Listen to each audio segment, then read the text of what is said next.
क्या आपने कभी सुना है कि पत्थर की गाय भी दूध दे सकती है? सुनने में ये नामुमकिन लगता है, लेकिन इतिहास में एक ऐसा वाकया हुआ है जिसे सुनकर आज भी लोग हैरान रह जाते हैं। ये उस दौर की बात है जब हिंदुस्तान की महान सूफी बुजुर्ग ख्वाजा गरीब नवाज रहमतुल्लाह अलैह अपने कुछ मुरीदों के साथ राजस्थान के एक इलाके से गुजर रहे थे। उस इलाके में कुछ लोग सूरज की पूजा करते थे और कुछ लोग मिट्टी और पत्थर की मूर्तियों को अपना देवता मानते थे। उसी गांव में एक खूबसूरत पत्थर की बनी गाय रखी हुई थी। गांव वाले उस गाय के सामने फूल चढ़ाते और बड़ी श्रद्धा से उसकी पूजा करते थे। जब गरीब नवाज की मुरीदों ने उस गाय को देखा तो उनके दिल में एक ख्याल आया।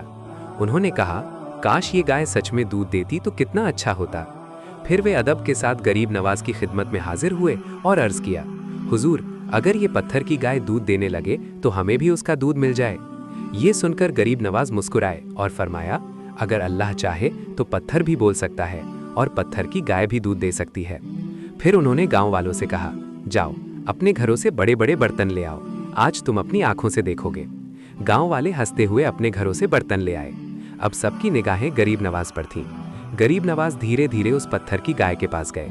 उन्होंने गाय के कान के पास झुककर बिस्मिल्लाह पढ़ी, फिर अपने मुबारक हाथ गाय के थनों पर रखे और तभी अल्लाह की करामत हो गई। पत्थर की गाय के चारों थनों से नहरों की तरह दूध बहने लगा। ये मंजर देखकर पूरा गांव हैरान रह गया। लोग दौड़ दौड़कर अपने बर्तन भरने लगे। गांव वालों ने कहा, बाबा जी, आप तो बहुत बड़े महात्मा हैं, हम आपको देवता मानते हैं। ये सुनकर गरीब नवाज ने तुरंत फरमाया, नहीं, मैं कोई देवता नहीं हूँ, मैं तो अल्लाह का एक बंदा हूँ। फिर उन्होंने लोगों से कहा, अगर तुम सच में मेरी बात मानते हो तो ये कलमा पढ़ो, ला इलाहा इल्लल्लाह मुहम्मदुर रसूलुल्लाह। कहते हैं कि ये करामत देखकर गांव के बहुत से लोगों ने सच्चाई को पहचान लिया। सुभान अल्लाह, यही होती है अल्लाह के वलियों की शान। अगर आपको ये वाकया पसंद आया तो दिल से लिखिए सुभान अल्लाह।